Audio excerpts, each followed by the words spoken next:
Hello friends, स्वागत है आप सभी का आपके अपने यूट्यूब चैनल पर। दोस्तों, आज के हम इस वीडियो में काफ़ी कुछ डिस्कस करने वाले हैं। घर बनाते समय अलग अलग स्टेज पर हमें कौन कौन सी बातें ध्यान में रखनी होती हैं, कुछ ऐसी मिस्टेक जो साइट पर अक्सर हो जाती हैं उनको भी आपको ध्यान में रखना है ताकि आप अपने घर में इस तरह की गलतियों को ना दोहराएं। और मैं वीडियो को आगे बढ़ाने से पहले आपको बताना चाहूँगा कि हमने इसी चैनल पे हाउस कंस्ट्रक्शन सीरीज स्टार्ट कर रखी है, जिसकी हमने काफ़ी सारी वीडियो डाल रखी हैं, उनको भी आप जरूर देख लेना। मैंने स्टेप बाय स्टेप लेके चला हूँ और बहुत ही सिंपल लैंग्वेज में आपको समझाया है ताकि आप इजीली समझ पाएँ, चाहे वो एक मकान मालिक है या ठेकेदार है। तो जाके उसको भी देख लेना और इसी तरह की वीडियो आपको आगे भी देखनी है तो आप हमारे चैनल को सब्सक्राइब जरूर कर लेना, साथ में बेल आइकन को ऑन कर लेना। तो सीधे हम वीडियो के पहले पॉइंट पर आते हैं, जो हमारा है ब्रिक वॉल की फाउंडेशन। आप दोस्तों ये तो सभी जानते हैं, चाहे हम लोड बेयरिंग स्ट्रक्चर बनाएं चाहे हम फ्रेम स्ट्रक्चर बनाएं, उसमें हम ब्रिक वॉल तो देते ही देते हैं। अब देखिए, लोड बेयरिंग स्ट्रक्चर में जो हमारी आउटर वॉल होती हैं या इनर वॉल होती हैं, सिर्फ वॉली वॉल होती हैं, कॉलम नहीं होते, ना ही उसमें बीम वगैरह होते हैं, सिर्फ वॉल पे ही हम अपनी स्लैब डाल देते हैं। अब फ्रेम स्ट्रक्चर में क्या होता है, जैसे हम फाउंडेशन से ही कॉलम लेके चलते हैं, फिर प्लीन बीम देते हैं, फिर हमारी स्लैब में बीम होता है, फिर जाके हम अपना स्लैब देते हैं। तो ये हो गया हमारा फ्रेम स्ट्रक्चर। बट यहाँ पे मैं आपको बताऊं, जो फ्रेम स्ट्रक्चर दे रहे होते हैं तो फिर भी हमें वॉल, जो ब्रिक वॉल होती है, जो आप देखते हैं कि जो हम प्लिन बीम के नीचे ब्रिक वर्क करते हैं, तो उसकी फाउंडेशन की क्या डेप्थ होनी चाहिए। बहुत से लोग बहुत ज़्यादा कम रखते हैं फाउंडेशन की जो डेप्थ होती है ब्रिक वॉल की, पर मैं यहाँ पे आपको रिकमेंड करूँगा कि 2 से 2.5 फीट आपको रखनी ही रखनी है। देखिए, यहाँ पे आप कुछ कहेंगे कि भाई हमें ज़्यादा फाउंडेशन करने की क्या ज़रूरत है, क्योंकि हम तो ऊपर बीम देंगे, प्लिन बीम, तो मजबूती आ जाएगी। देखिए, लोड तो हमारा डिस्ट्रीब्यूट ऐसा है कि प्लिन बीम के अकॉर्डिंग और कॉलम के अकॉर्डिंग ही होगा, बट फिर भी मैं आपको बताऊं, जब हम अपने घर में सॉइल फिलिंग करते हैं तो सॉइल फिलिंग तो हमारी रहती कहाँ है, प्लिन बीम से नीचे ही रहती है ना। तो प्लिन बीम तो सिर्फ एक हमारे कॉलम को बांधने के काम आता है, और जो हमारा लोड होता है, जो हमारा सेटलमेंट होता है वॉल का, वो भी कंट्रोल करता है। बट जो नीचे तक हमारी वॉल हो रखी हैं 2 कॉलमों के बीच में और प्लिन बीम के नीचे, वो हमारी सॉइल प्रेशर को कंट्रोल करती हैं। जो भी आप फिलिंग में मटेरियल इस्तेमाल कर रहे हैं, वो जब बाहर को एक्सटेंड होता है तो वॉल ही पकड़ती है, वॉल ही उसको रोकती है। इसलिए हमें ब्रिक वॉल की फाउंडेशन भी देना काफ़ी ज़्यादा ज़रूरी हो जाता है, जो कि 2 से 2.5 फीट रखना है, कम से कम इतना तो रखिए। आगे बढ़ाना चाहे तो आप रख सकते हैं। अब कुछ लोग क्या करते हैं, 6 इंची, 1 फीट, आधे फीट या 1.5 फीट इतना ही करते हैं, पर वो चीज़ें गलत हैं। तो यहाँ आपको ये चीज़ ध्यान रखनी है।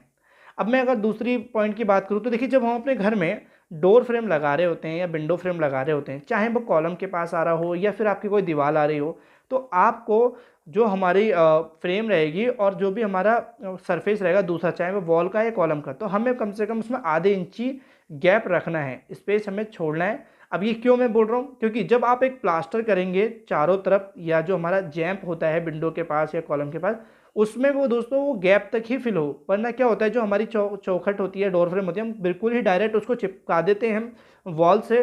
तो हम जो प्लास्टर करते हैं उसको आधे इंची, तो प्लास्टर हमारा फ्रेम पे आ जाता है। इसलिए ध्यान रखें कि आधे इंची कम से कम स्पेस होना चाहिए ताकि प्लास्टर की मोटाई उसको कवर कर ले।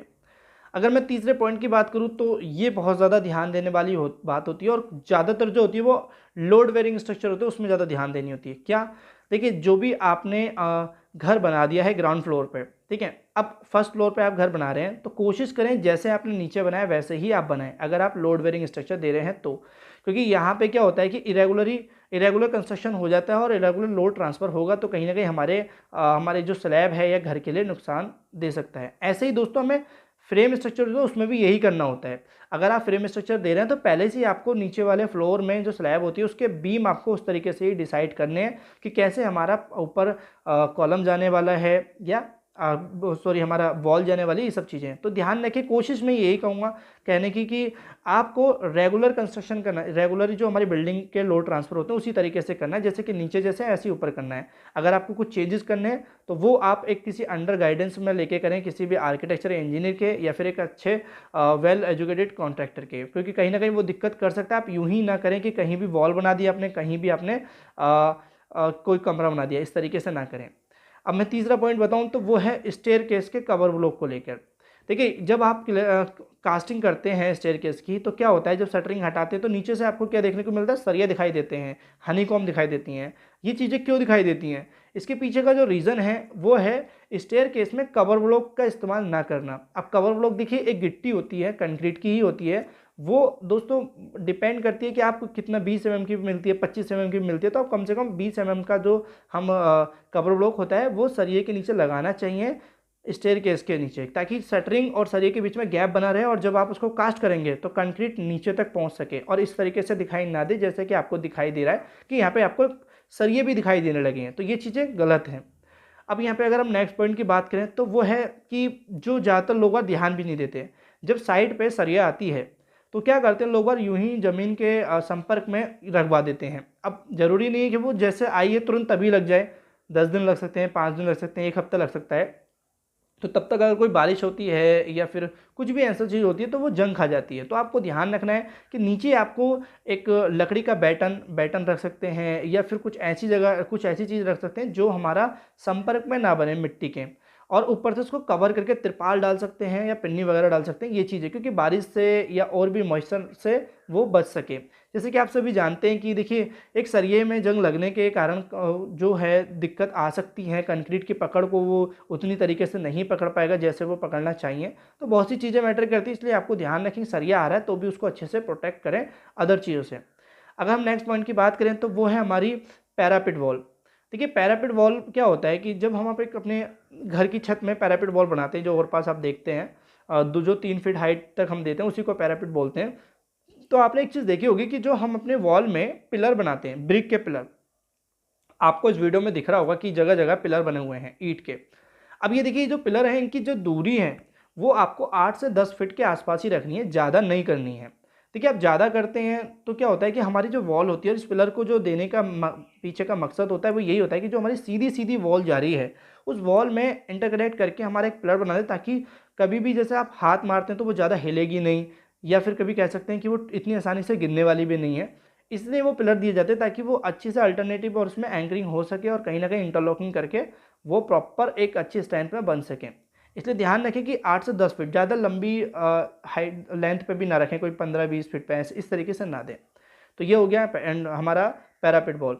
अभी अगर मैं नेक्स्ट बात करूँ तो वो है हमारे स्टेयरकेस में ही दूसरे जो चैन वाला स्टेयरकेस होता है। मेरे से कमेंट में पूछी थी कि सर हम पूछा था ये सवाल कि स्टेयरकेस जो होता है हमारा चैन वाला, उसमें जो हम अपनी रिंग बनाते हैं, आप देखेंगे वीडियो में इसी तरह की जो रिंग होती हैं वो हमें स्टेप में एक एक स्टेप में देनी तो होती हैं, बट उनकी जो एक से दूसरे की जो दूरी होती है वो कितनी रखनी है। देखिए यहाँ पे मैं रिकमेंड करूँगा कि आप 5 से 6 इंची ही दूरी रखें, ज़्यादा ना रखें कि आपने 8 इंची 6 इंची 7 इंची या 10 इंची 12 इंची इस तरीके से ना करें, बस 5 से 6 इंची, ज़्यादा ना करनी चाहिए। ठीक है, ये हो गया हमारे स्टेयरकेस की जो हमारी रिंग होती हैं।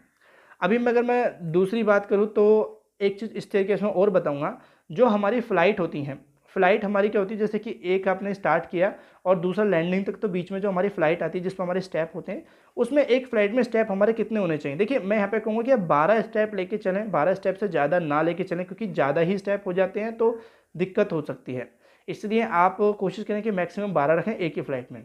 तो ये कुछ ऐसी टिप्स थी और कुछ ऐसी मिस्टेक थी जो साइट पर हो जाती हैं, तो उनका ध्यान हमें रखना काफ़ी ज़्यादा ज़रूरी हो जाता है घर को बनाते समय, क्योंकि आप एक प्रॉपर कंस्ट्रक्शन करने के लिए बहुत सी बातें ध्यान में रखनी पड़ती हैं। तो इसीलिए हमने एक सीरीज स्टार्ट भी कर रखी है, तो जाकर उसको जरूर देख लेना। और अगर ये वीडियो अच्छी लगी है तो वीडियो को लाइक जरूर कर देना और चैनल को सब्सक्राइब कर लेगा अभी तक नहीं किया है तो। और कमेंट में हमें बताइए कि वीडियो में कोई अगर कुछ आपको पूछना है तो हमें नीचे बता सकते हैं, और कैसा भी लगा है तो हमें आप उसका जवाब जरूर दें। Thank you for watching video, मिलते हैं अपनी